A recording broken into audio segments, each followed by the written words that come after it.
Uh, Good evening to all. Good evening, Navjot, and some of your senior faculty members. I am not able to see on the screen, but good evening, all faculty members who are present here. And a very good evening to all the students. I would first like to thank DME for this special interaction with the students, and I would make an endeavor to share the best part of the experience that I have had. But before I start, I would like to make a small correction in the introduction that I joined DHJS as an additional district judge in the year 2002, and it is in the year 2019 that I took over as district and session judge, comes judge PCR, CBI. So after having done this, see, I have heard the brief session one of your learned faculty members has just given. And from that, what I gather is that the main aim and object of DME is to prepare such brilliant, uh, brilliant officers and advisors who can occupy the best of the seats in the MNCs and other corporates. But having heard this, which by itself is also quite a target, but I feel the topic that I chose, that is the achieving ideals as a lawyer, as a judge, that is at the bar and at the bench, and the hurdles and the challenges, how far that would be relevant for you all, I really cannot say this evening. Because if you have that corporate mindset to go ahead in life, and the careers like practicing lawyers or the judiciary is uh, not certainly your choice, then I would certainly have to adapt the preparation that I had originally done, and I would try my best to modify this. And in any case, I'm sure that some of you may be having a different kind of aptitude. That is, maybe they have a dream of becoming a good, reputed lawyer, a prosecutor, or a good and a renowned judge. And not only that, but even as students, I do have a little to share, though there has been so much time gap. Whatever I learned at my faculty, I'm from Campus Law Center, and whatever I learned, the main values, the main principles surrounding the field of law, and in fact, which are the foundation, I would like to share some of them so that I think whichever stream of life you want to enter ultimately, these may be of help to you. Friends, it was on a hot afternoon in the month of June when I had walked up to Campus Law Center just to obtain a prospectus. Friends, it was not those days when we have easily at our beck and call the entire technology, and we don't have to walk up to the windows. We have Windows 7, we have Windows 8, Windows 10, XP, whatnot. But those were the days when there were windows, actual windows, window number 1, window number 3, 4, and the long queues. Well, as they say, it is the destiny which draws you to itself by various reasons, circumstances, and situations. I am not here to narrate those situations and the circumstances, as they will not be relevant for my topic and not relevant for you. But briefly, yes, I would say there were certain situations which made me feel quite strongly about what is right, what is wrong, what is fair, what is unfair, what is the need for justice, and what is the feeling when we do not get justice, what is the feeling when we are left without justice or when justice is delayed. I don't know if the situation which was there was not, uh, it is not that wide that it could have evoked so many thoughts, but the stream of thoughts went to that side. And once I graduated from BA Honors History, well, and when I was at the crossroad, so I decided to venture out and into the field of law. Friends, I would straight away come to the day when I was in one of the huge classrooms in the campus law center, and the lively lectures, lively sessions by our noble and highly knowledgeable lecturers, professors, and they shared with us their valuable knowledge, and they made us what we are today. And when actually I was hearing your faculty member, I was really reminded of my own lecturers and professors. And my lecture, my presentation is not going to be complete without expressing my gratitude to my own lecturers and professors. What I learned in those 3 years, it used to be a 3 years course at that time. Graduation was mandatory, and after that we would go in for the 3 years course. Probably that 3 years, that graduation, why it was necessary, I really do not know. But what I have always thought is maybe to give a kind of a slight maturity to understand the basics of law, the need for law, that law is not a subject we read, we study, and then we memorize, and we go and sit in the exams and we give it and we obtain some numbers here and there, and then we opt to different careers corporate or teaching or judiciary or lawyer or whatever. No, what I felt, what I absorbed in all my 3 years was certain things which I would like to narrate.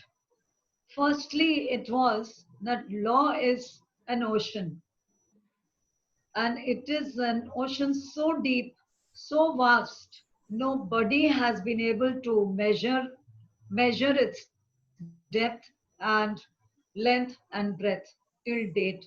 People try to dip in. People try to gather the waters in the longest of the judgments, highest of the most intellectual of the articles. But at the end, I think we just end up gathering one drop of it after all that effort. So trying to achieve a target that there is a day when I can say, oh, I'm the best of the lawyer, or I'm the best of the judge, or I have the entire knowledge of law, that is the biggest folly. A good lawyer would be one who realizes that a good lawyer is not one who knows the entire law, but he knows where to look for the law in a given situation. That is the art of a lawyer. So the skills, as I think a learned faculty member also spoke about the skills. Law is an art, and once we learn the skill, how to find a particular law in a given situation and how to apply it, we have to exercise our mind whether it even applies. We go through the Supreme Court judgments, we go through the High Court judgments, and very mechanically, sometimes, in the rush of the hour, we also paste them, we refer them. But we have to exercise a maturity whether it really applies to the situation or not. So, application of finding the law, application of law with certainty, and there may be situations that there are authorities from Honorable Supreme Court, Honorable High Courts, your own Honorable High Court, but you may not be, you may find the situation still different, that this authority also does not apply to the particular situation. situation. Or going further, we may also come to a point when we say, no, look, this point was not before the Honorable Supreme Court when this ratio was passed. This point was not raised by either side lawyers when this judgment came to be. I am not here. My presentation is not related, not revolving around the analysis of law or different judgments, and I'm not going to start discussing certain of my judgments, certain of the situations where I came across this. I want to talk in a broader sense that what all did I gain at the faculty, law faculty, my precious and my respected, my esteemed campus law center. What did I learn there?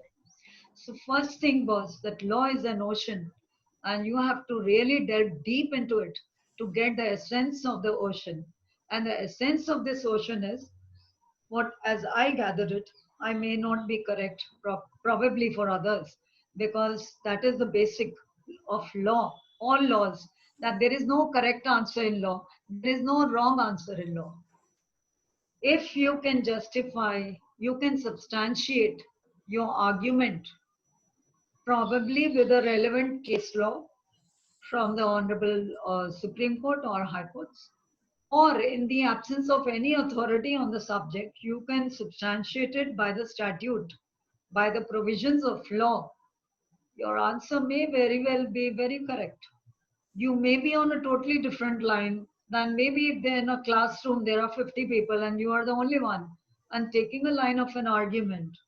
But so long as you can justify and rational it out, rationalize it, your answer may be called correct. So at the end of the day, we can't say that anything, any given answer is correct or incorrect. Friends, I would like to narrate one small example on this. It was a real example. When we were attending a class in criminal law, and my noble professor, I would not name anybody. Well, the topic was attempt to commit offense. And on this question, there was a question raised by by our professor, that somebody who goes out to commit offense, like he puts sugar in the cup of tea, actually looking like sugar, but actually it is having poison. He does all acts necessary to commit murder, but in the end, it transpires that with the good luck of the victim, he gets saved because the poison was adulterated or something was there which was not strong enough to kill him. Then whether would it be covered in the definition of attempt or not? The majority view in our class, rather not only the majority, actually the unanimous view of the entire class, and in fact even of my professor, was that since that particular powder, I'm not giving the other had no capacity to kill anybody. So then when there is no capacity, there cannot be any attempt. Now, I, with my lawyer mind, was not convinced. And my contention was totally different. It was that attempt is mainly when an evil intention forms in our mind. So evil intention is not punishable. It is not detectable. Nobody can peep in our mind. But when we take a step beyond the intention, that is an overt step, we have done all that can be necessary to formulate a attempt. A person having all intentions to kill another, he goes ahead, he shoots him, but he ultimately it is found maybe the pistol was not real or something else. There was no capacity. Then can we say that he did not commit the attempt? So no, he committed an attempt with respect to the offense in question once he takes it. Now this question was coming back to the topic that nothing is wrong and right in law. So now this question, in fact, friends, The entire class was laughing at my answer. And the professor, being the noble soul that he was, and the gentle person, he quietened all of them. And that was the moment when he came out with this and said, there is nothing wrong, there is nothing right in law if you can substantiate it. And now, Miss Kohli, you please substantiate your answer. So I tried best, like I have already referred to the reasons and all, reasoning, and I gave it there. Now, this discussion was over, and the examination part was there after 3 4 months. And we got this question in the paper. They were in all 5 questions, and I could not resist attempting that question and with my own convictions. But there was one caution which all students, actually, I must give that caution, note of caution. It is not simply my own argument. It's not simply my own conviction with which I can proceed and, uh, I can turn upside down the entire settled law or legal position. I cannot set out to do that at all. I would end up being in a deep trouble if I try doing that. Particularly as if I'm in the judiciary, if I try to do that, that this is my reasoning, no, that will not do. That will not be enough. So then, between the examination day and between this classroom day, so I spent hours and hours in the library. I was not able to find a single case law in favor of my view. No judgment of our own Supreme Court, no judgment of our own Honorable High Court or other high courts, Karnataka, Bombay, everything. I said nothing was coming. I said, what to do? I mean, I can't go along with this stand. Finally, I came across a judgment. It was a decision from Australian courts. And I went into it very deep. And thereafter, I used it in the examination. And you can imagine, you all can imagine that it was must have spent a long time on this question. That was on the cost of one question which I had to miss because the time in the examination was limited. But probably you all may not, you may be surprised that in spite of leaving one question and spending all that time on that question, so I attempted 4 questions, not 5, and I ended up getting 65%. Why was that? Because of this principle that if, as a lawyer, your main art as a lawyer is you have to substantiate your arguments either with a statute or with your reasoning and with a case law. Now there are also other situations. The other thing that I learned was that, see, if we are correct all the time, there would not be a hierarchy. There would not be review of decisions even by the Honorable Supreme Court at times. Even they are pleased to review their own decisions at times. Therefore, what it means, law is ever changing, law is dynamic. Law is the need of the changing society needs. It cannot remain static. There was a time we could not have imagined that there would be an IT Act, there would be a cyber crime, there would be, there would be RTI. We could not imagine that time. And on the other hand, just like that, there were certain laws which became so archaic by the passage of time that they became redundant and they had to be repealed. There was no use of those laws anymore in the present day society. Due to paucity of time and limitation of time, I cannot start referring to all examples, and nobody will, I think, even be interested. And you can gather all the knowledge in the books, on the Google, on all technology is at our fingertips now. We don't need to tell anybody what is where, what law lies where. You go after, you search India Kanun, or you search live law, you search anything, and the entire judgments are at your fingertips. So what I want to talk today is only the practical and the real aspects as I gathered them. So law is not static, it is dynamic. Today we have advanced technology, so we have the more advanced crime, cyber crime. We need the more advanced cyber laws to tackle such violations and such cyber crime.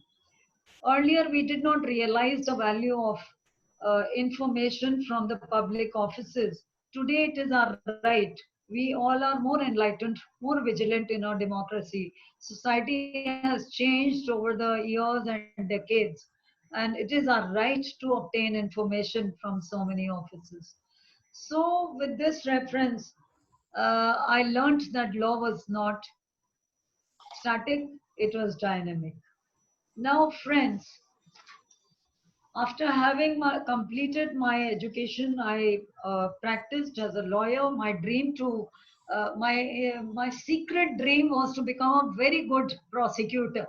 That was my secret dream, that I should be a renowned prosecutor. I walk and all know me through the corridors of the courts. That look, there comes a very strong prosecutor. If the case goes there, you are dead. That was my my dream. But again, I say that destiny draws us somewhere else where we cannot think so many decades before or years before. And then with my practice uh, being quite diversified, I was interested, as I said, I wanted to become a good lawyer. So anyway, becoming a lawyer was the first part of it. The challenges, I would refer to it as a lawyer. See, as a lawyer, I had the ideals that you should be taking up cases where you have a conviction, where you have a conviction of the truth of the case. You do not venture out to take cases where you know outrightly this person has no scruples and he has indulged in a heinous offense, and don't die for money. That was my dream. But now the practical side of it, the challenges that you face as a young lawyer, as a new lawyer, and who has no background in the family, legal background in the family. You don't have a father, mother, brother, anyone as a lawyer to guide you. You only have your books and only the valuable shared knowledge and wisdom from your noble lecturers and professors that you land up with the courts. See, in those days, we were not lucky as you, that you people have internship, you have practical training in the courts. We were not like that. We straight away landed up in the courtrooms from the college, raw. We didn't even know what side in the courtroom we have to stand. If we represent a plaintiff, we don't know. Whether we represent a defendant, we don't know. So with all this, I landed up in the district courts. And one thing I was certain, yes, people did guide me that no, you are a lady, you are going to be a lady lawyer. Is better, the atmosphere, the ambience in the high courts is better. In the Supreme Court, High Court, you should start from there. So no, my view was no. I want to start at the grassroots level. And I want to do a trial. I will not be satisfied and happy with the appeal, with the writ Ma'am, jurisdiction. I wanted to. ma'am, Yeah, there is a one query of mine, and sure. the rather a curiosity that you have worked with so much experience as a lawyer, and then you qualified your examination of this HJS. Now you are on the other side of the table. So how you feel now after becoming this judge, which is a very respectable and honor is given to this post. Now you have both the experience. You already had the experience of the lawyer, now as a judge. So what difference this qualifying this judiciary has made in your life, which I think which we should also know, or rather our participants should know, ma'am, please. Sure, sure. Thank you for your query, and it's really relevant, and I value it. See, Thank you, the ma'am. thank you. Main difference which I saw as a lawyer for so many years and then as a judge for so many years, there is a very marked difference, which I was referring in the earlier part of my presentation, that my ideals as a actually I did not even reach there. As a lawyer, one of the ideals was conviction, and the other ideal was uh, being confident about your case, perseverance, patience, and all these qualities are uh, all the qualities are common for needed for judge and for a lawyer, except yes, see the conviction in a case that is not applying to on this side of the thing. Whatever case is coming to us, we have to see it with open eyes, open mind. We are not to carry any baggage of views or preconceived notions. We all have actually. But the art is that we have to leave them at home. When we have a case before us, we must see, maybe, as an example. So that is one quality which is not required for a lawyer. These I'm now highlight since you have come to that query right now. So I'm only going to refer to the differences straight away, right? Like hard work, perseverance, sincerity, dedication. This is required as an ideal lawyer for everybody, as an ideal judge, as an ideal lawyer. But regarding biases and being impartial, that is one quality mandatory, primary, basic to being a judge, apart from the other qualities. Apart from the other qualities. See, fearlessness, that is also required by a lawyer and also by a judge. Independence, that is a quality required very much by a judge. It may not be there in a lawyer, it will not matter much, but they are by nature independent. So we don't talk about that. But this quality which I'm saying, that as a lawyer, see, normally we do see lawyers, they are taking up all kinds of cases. You have the example of Nirbhaya case. That is the most predominant example which comes to everybody's minds.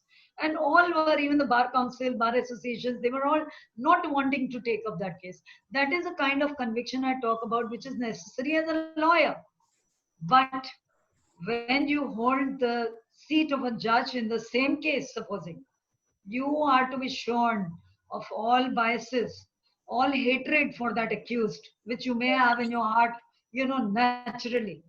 But no, when ultimately you are going to conduct the case, trial, and and probably, in fact, when I think, if I remember, if I'm not wrong, in that Nirbhaya case, when there came a stage, no lawyer was ready to take up his case. Probably, I think initiative was taken from the court, which was supposed to be taken also, that he was one of the accused, was even having a legal aid lawyer. So this provision is meant for those accused, where the society is so biased against these accused. I'm not talking about myself personally. Yes, even on a personal level, I think none of us could be, everybody would be having a revolting, I mean, his conscience would be revolting. But as a judge and as a state, we both owe a duty to such accused, such person, that we have to show that law is equal for all.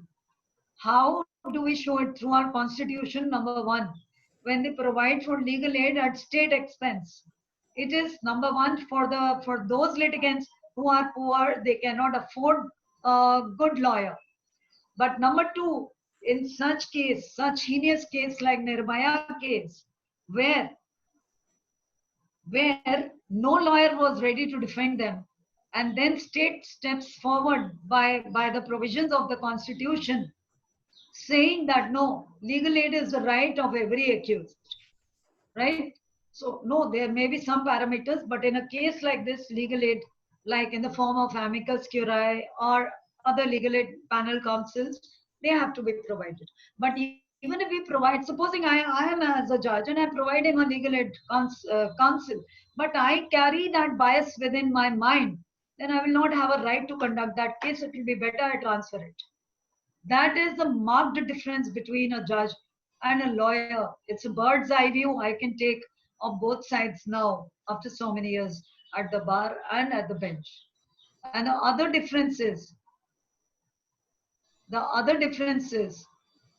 that as a judge, your quality of independence is very important. Your fearlessness quality is absolutely important. If you are lacking in those qualities, I believe, with due respect to all, then we have no right to adorn the bench. So fearlessness, independence, impartiality, apart from perseverance, hard work, these are the basic ingredients, dedication.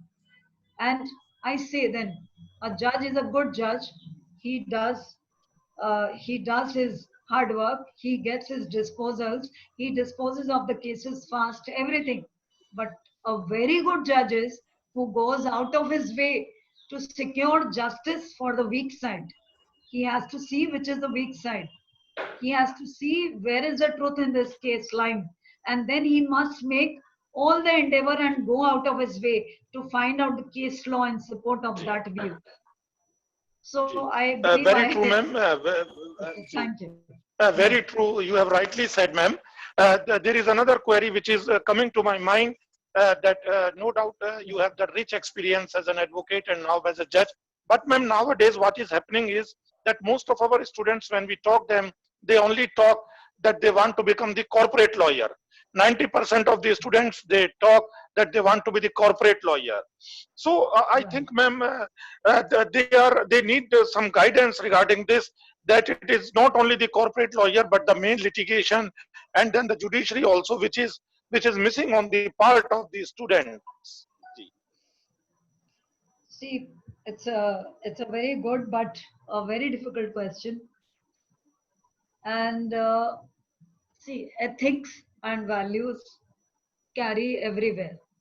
Whether you are to serve as a legal advisor for an MNC, or whether you are to practice as a lawyer, or you are to serve as a judge, you have to carry your values, inherent values and ethics. That is number one. Now, something you have said that they don't seem to be inclined. They don't seem to be much inclined for practice or other career apart from corporate. Well, for that, I would see. Ultimately, it's up to the individuals. But after having, after having seen both sides, I would say if you are not going to practice as a lawyer, you are going to miss on the best part of your life, and you are not going to utilize your legal education to the optimum. You are missing out Very on true, the ma'am. Very most true. important Very chapter of your life, right? So nice. And even So more nice. even more than judiciary, I say even more than judiciary, the freedom with which a lawyer walks with his head held high, and a lawyer, Excellent. when he works through the night and when he goes and argues his case, and when he has the judge convinced, he walks out with an order. The thrill and the what can I say? Adventure. The feeling Adventure. which I'm yes, which I'm getting right now. I have always cherished my lawyer days so much that I always look forward to getting back to my profession, as soon as possible. And it So, seems, and it seems, I ma'am, can that only you say, still miss that advocacy. One can easily see that cherishma of missing that the lawyer advocacy. always, Throughout the lecture, always, you have been always. continuously talking on the advocacy, and I think that you miss that part still, ma'am. Ji, ji. I see Yeah, ma'am. two things I would like to say. Yes, you are very right. Ji, Right from day ji, one, my trainer, honorable judge, with whom I was on training, ji, he said to me in the ji, beginning ji, that, how come you are here? I said, what do you mean, ji, sir? He said, no, ji, you cannot, I mean, with your spirit of freedom and independence, how are you going ji, to be ji, here ji, in a service? But ji, fortunately, yes, I went through all these years, and I was actually going to come to the part of the judicial service, what I learned ji. over there and the challenges I faced there. But because I thought your query was on a priority, so I diverted it. And so you are most welcome. Truly, ma'am, you are an inspiration to all of us. You are really, ma'am, so nice. Ji, ji. Ma'am, I would like to welcome Bhavesh Ma'am, sir I is would like to. head of academics, Professor Dr. Bhavesh sir, and also I want to welcome Dean DME Law School, Professor Dr. N.K. Behl. Right. So, yeah, Yeah, ma'am, I have a very specific question for you. Since you have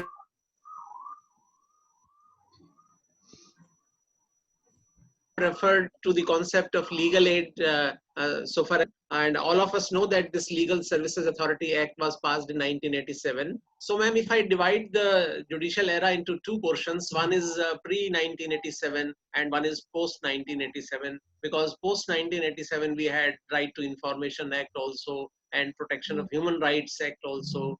So what I feel, ma'am, is that before 1987, the cases were less, litigants were less, judges were less, but the delivery part of the justice was more.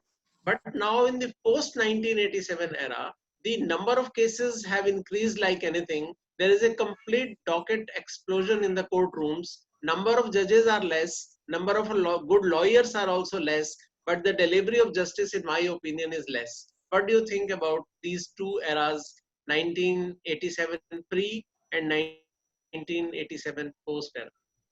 A very long Yeah. question asked by you, sir. It is a very long Right. question. But sir, it's clear to me. Very relevant. Ji, It's a lovely question close to my heart. And and thank you for your query, sir. And I appreciate this query. It's most relevant in today's time. Point is, see, prior to the 1987 era, I'm really sorry, I may not be able to answer your question because I was not neither in the legal profession and I had just passed out and I had barely enrolled. So Yeah. I had just started that was the starting part and not much idea. But yes, you are talking about the dockets explosion and lesser judges and more litigation.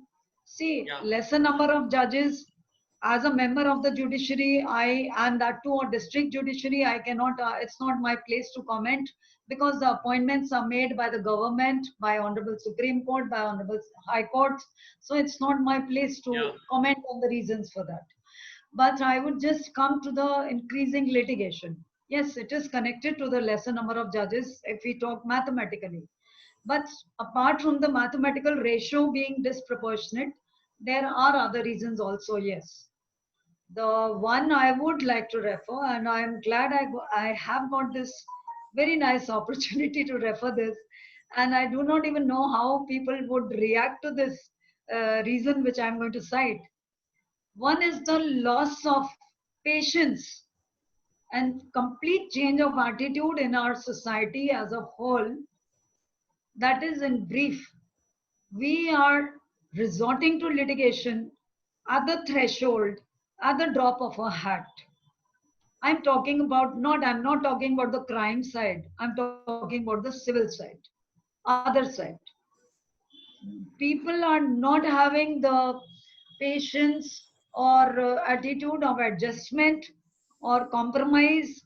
That pre-litigation aspect is not, though it has been also commenced by the Honorable Supreme Court, Honorable High Court, their intervention. Now pre-litigation stage is also there. As we see in the commercial jurisdiction, there is a pre-litigation which is mandatory so that, less of the numbers of cases enter the courtroom. Most of them settle there. But in reality, that pre-litigation concept has not picked up very much in India. Like in the other countries, I have had the fortune to visit the US courts. What I came across was that very, very few percentage of the actual litigation lands up in the courtrooms. Most of them settle down outside the courtroom in the pre-litigation. Pre-litigation is a huge branch over there, huge branch. And those cases actually in which no pre-litigation is possible and they land up in the courts, there naturally the numbers being less and even the people being less, there are so many factors, the population being less, the litigants being less, and the number of litigation landing in the courtroom being less. Naturally, more time can be devoted to each case. On this aspect, I had the opportunity by the ages of our own Honorable High Court. There was a project, actually it was from the Honorable Supreme Court, that project was started. It was like pilot courts, and I was heading one of the pilot courts. This was before I became a district judge. I was working as an ADJ and I was holding civil jurisdiction. This was a project to to arrive at it was a kind of a research to arrive at the real reasons for the docket explosions. So what was done was some number of judges were selected, nominated, including me. I was fortunate also. And we were given very limited number of cases to start with. All our dockets were removed, like an odd number of cases, 50 odd cases. We were, in fact, we were told to start from zero pendency, but so that we are not, like underutilized or waiting for the work. So we were given 50 old cases as fillers to fill the time. So we were supposed to work on those old cases, very old cases, like 20-year-old cases or 23-year-old cases, on one hand, and simultaneously to entertain the very new cases which are freshly filed. We were to observe, Honorable High Court was observing each and every stage of each case.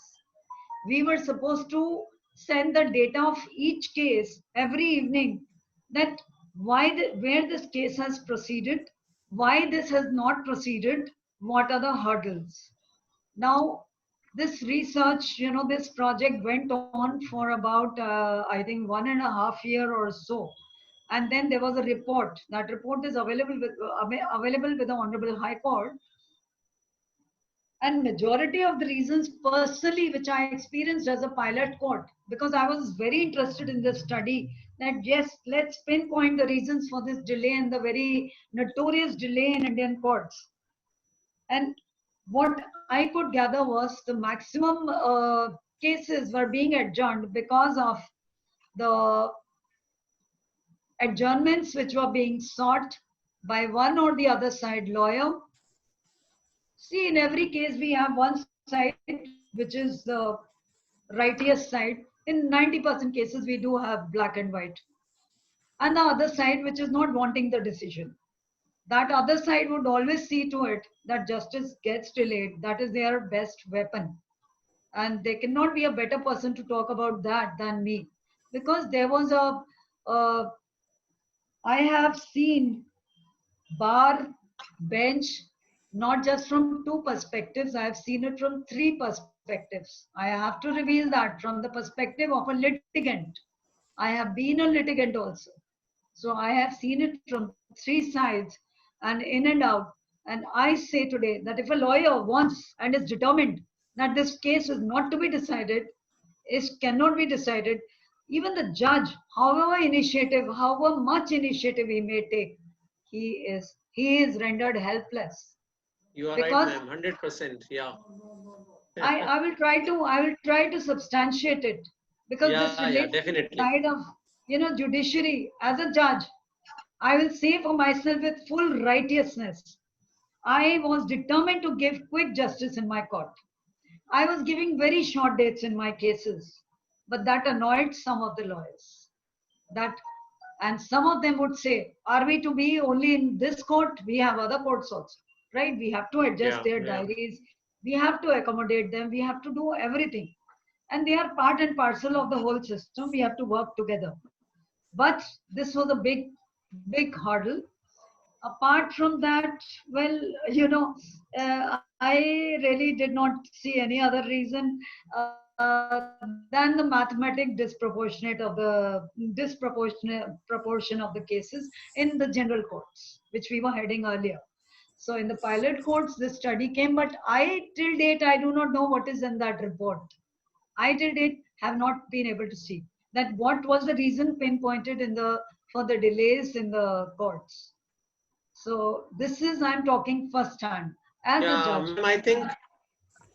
I think that the strike of the lawyers is another contributory factor. The lawyers going on strike on one pretext or other, and all the cases are adjourned. Right, sir. See, sir, that has been also one of the reasons, but more in the past, in the recent few years, I have to concede that lawyers strike, that is, we have to thank Honorable Supreme Court for its various judgments on the lawyer strike.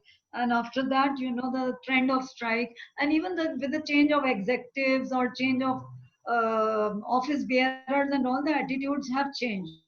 So in the past few years, we have not faced many strikes like we were facing in the past. We had been facing like every third day used to be a strike. Every third day used to be a Yeah, strike. And I felt that's right. so that also may be one of the reasons. But right now, in the today's scenario, strike is not very relevant. So I won't say that. Sometimes it over the years and years. I have seen in every mostly cases, if it is like we talk about mediation now, we encourage mediation. Honorable Supreme Court, High Court, they all encourage mediation, and we also work on that path. We try to get the cases settled. What we see is very old cases, like 20-year-old case. It was a very old litigation. I think more than 20 years old. It was like, no. It was a 40-year-old litigation. There was no chance of a settlement. No chance. It was a partition suit. And no judge would even touch it for mediation because many had tried and left it. With so many parties in a partition suit, so many lawyers, and I would like to say that I think with around 25 or 26 chamber meetings and even court meetings, chamber meetings, eventually that partition suit got settled through my intervention, of which I felt very proud. And the parties were so thankful. We had to make the parties convinced that you're not going to get anything out of this litigation. Today you are in district court, your generations are going to be there in the High Court, in the Supreme Court. A judge has to put in a lot of himself in this profession, which cannot be counted in terms of disposal or in terms of units. You may be aware there is a unit criteria.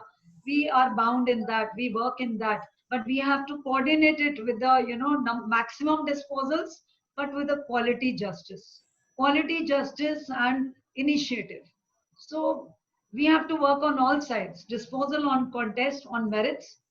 Supposing we settle all our cases, then we also have to give some contested judgments. So we have to do that also. So on all fronts, the life of a judge is not easy, and to retain his Yeah. independence, impartiality is no easy. It's not a cakewalk. I can only say that. But I love the profession of lawyer. I love the service as a judicial officer. I think both had their own merits. And if your students, they simply go ahead for corporate law and they do not aim for the practice or for judiciary, they are, again, I say, and I really say with a pure heart that they are going to miss out on the best part of their life as a Yeah. legal. Very true, ma'am. Very true. Very true, ma'am. So nice. So, So, any ma'am, other query? yeah, Right, we please. have a query from student Raj. He says that there have been cases where attitude has played an important challenge between the senior lawyers and the younger judges. Even in a recent case, it was seen that after a senior lawyer repeated his arguments on a continuous note, the judge in his late 20s lost his temper and threatened him to put a charge of contempt. What is your point on the scenario when sometimes neither the bar nor the bench are ready to admit their mistake? Ma'am, wonderful query. Wonderful, actually. This and puts me on a guard also because, see, I am in service.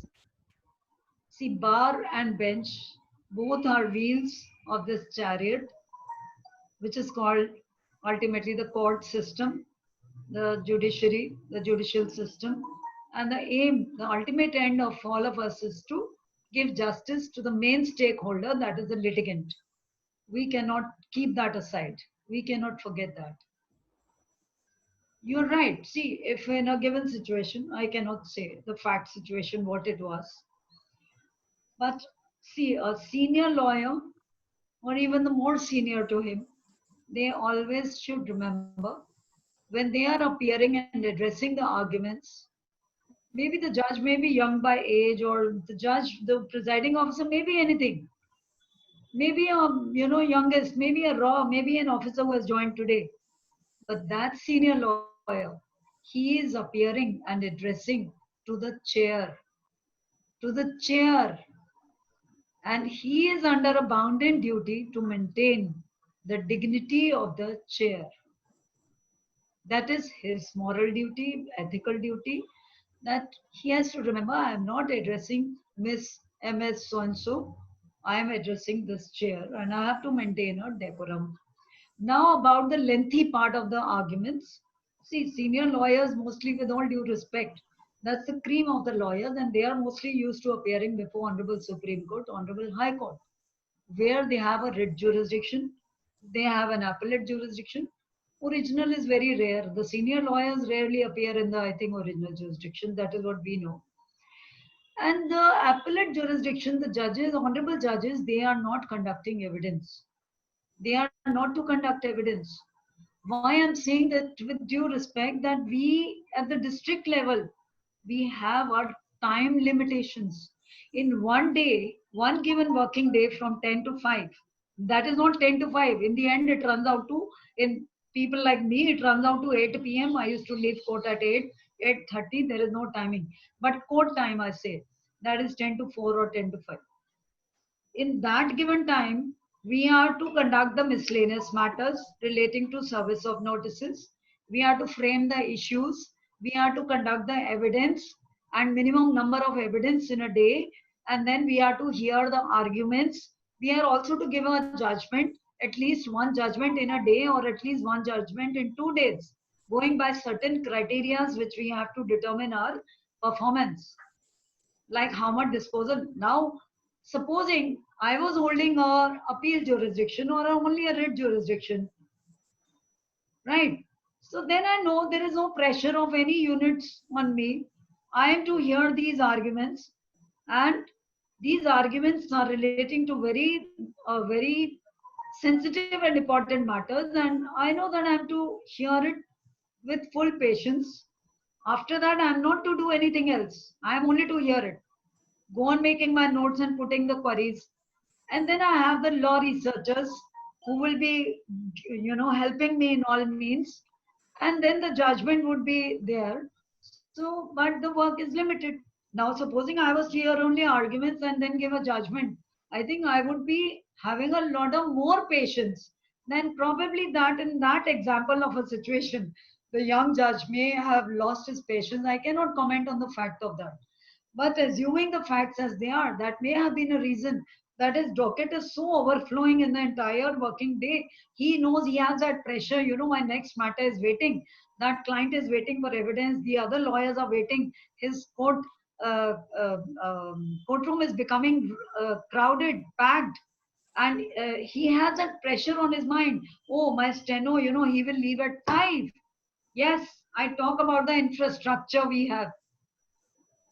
Madam, I cannot see the video because I don't like to talk without the video, seeing the video, because there is no eye contact.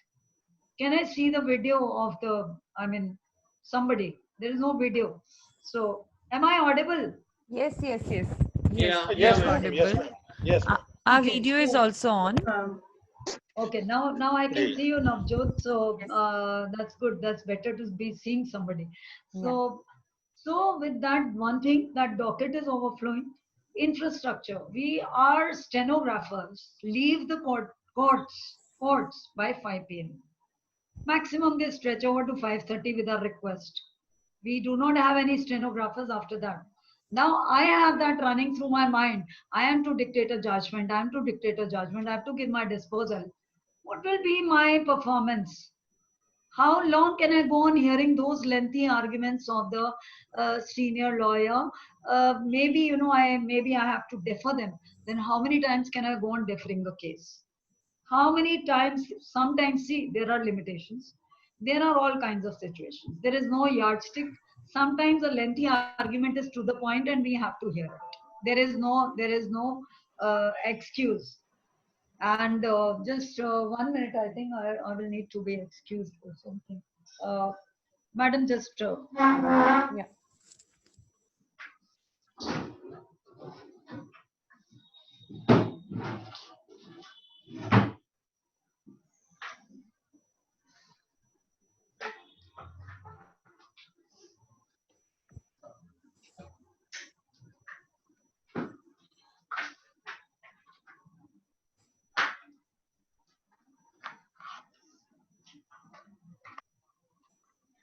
yeah, I'm awfully sorry for the interruption. Actually, my laptop was showing low on the battery and I had just forgotten to put the charger. Thank you. So it's not that, it depends on the situation. Now, sometimes the lengthy arguments are so relevant and so important and every point. Sometimes lengthy arguments may only be a set of repetition until the lawyer gets satisfied after he has gone on repeating. So we cannot judge a situation, by one situation. So every situation may be different. Sometimes I'm compelled. I know I have to hear them. Then I would. It's all about court management also. I may, set my time accordingly. I would set my time for lengthy arguments naturally towards the end of my list. When I have covered most of the day, I must study my cause list 1 day in advance.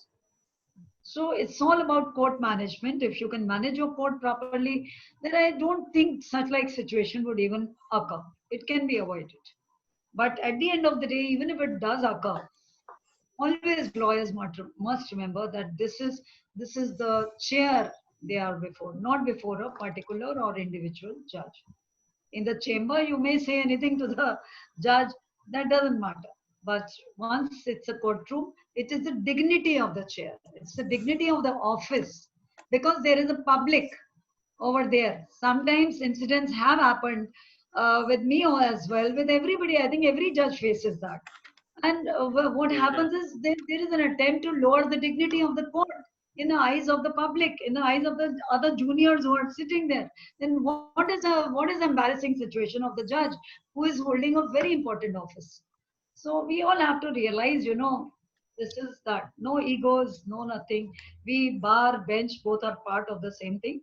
We have to run the system smoothly to achieve justice and in minimum time possible. So I Anything? hope Ma'am, I very short question, very short observation I am making. Do you think, ma'am, that access to justice would be easier if writ jurisdiction powers are given to all the district judges all over the country? I will not like to comment on that. Sorry. That's academic exercise, ma'am. Well, well, Yeah. see, with all our, see, we have such cream of lawyers. And see, if you are saying this, see, in the Honorable High Court and Supreme Court they are selecting judges from the bar. They get elevated from the bar. And the Yeah. cream of lawyers, they are coming and adorning the bench of the Honorable High Court.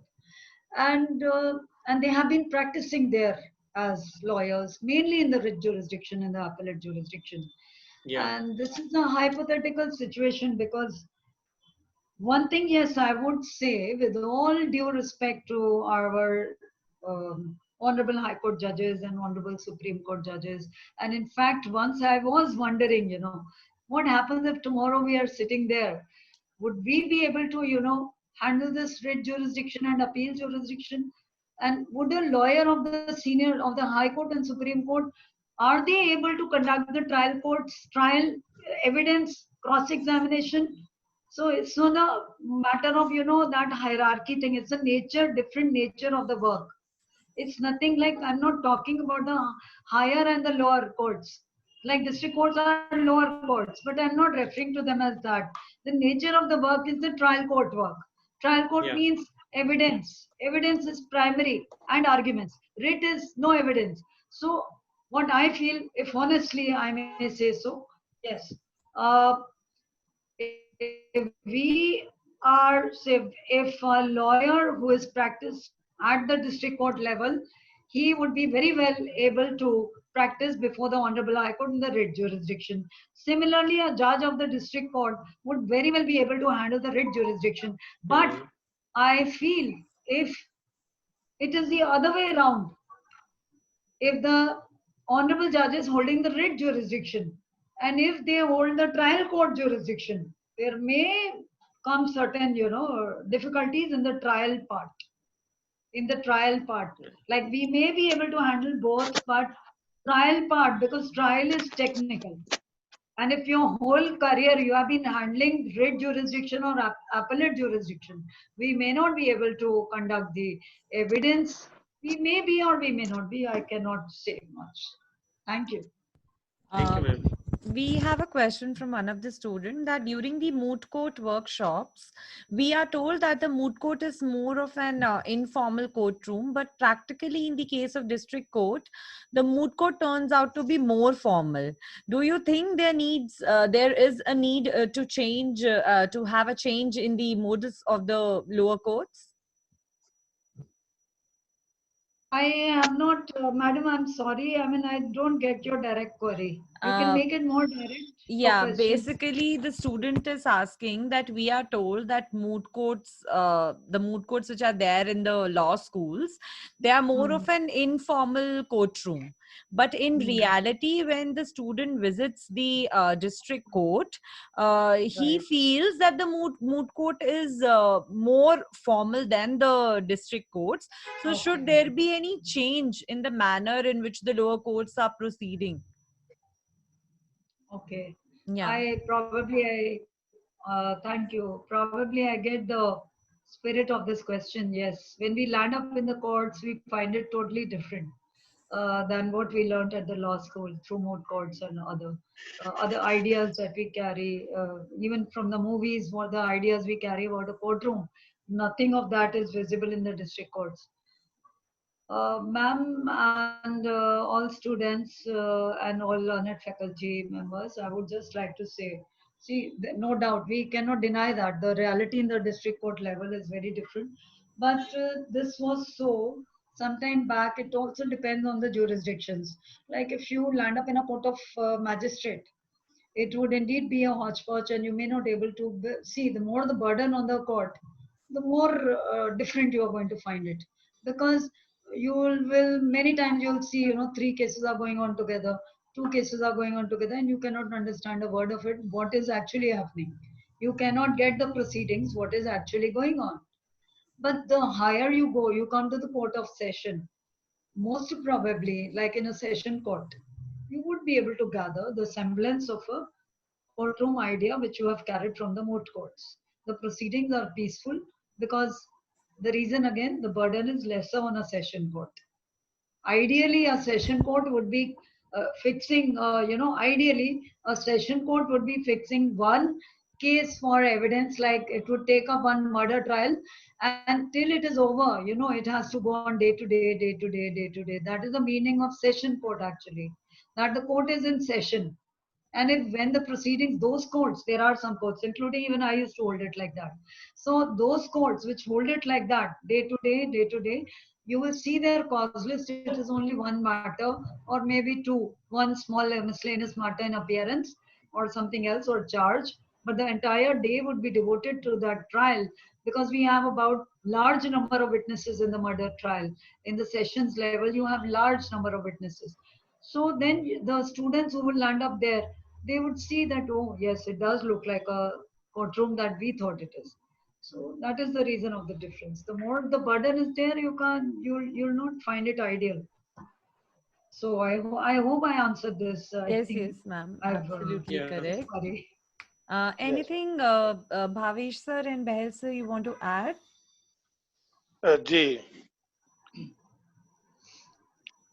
So anything else to be added, or we can move further? I think it's okay. Yes, please. It's okay, Navjot. Please proceed ahead. Okay. So thank you so much, ma'am. I would like to propose a vote of thanks. I would like to propose a hearty vote of thanks to the distinguished speaker, Sujata Koliji. Thank you, ma'am, for Thank sparing you. time out of your busy schedule and delivering a very productive and knowledgeable address. I would like to express my profound gratitude to our director, Head of Academics, and Dean, DME Law School, for their moral support and constant guidance. I'm happy to express my vote of thanks to my right hand, Betriya Lahiri, for the smooth conduct of webinar, Assistant Professor Law at DME.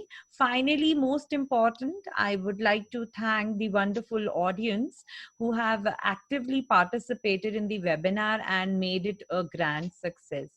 Thank you so much, everyone. But Navjot, you missed some few more words which our eminent speaker needs Yes, to sir. be given. Yeah, And please I'm add. here to fill up that blank. Please, Yes, sir. Navjot ji. Yes, sir. Yes. See, our today's webinar has been one of the best webinars of this series, the longest one. It is really an honor to listen to our eminent speaker. The humbleness, the generosity shown by the Honorable Sujata ma'am, when she says that she has always thanked her professors, her lecturers throughout the lecture. You might have observed. So this is one of the best things which the new generation should learn.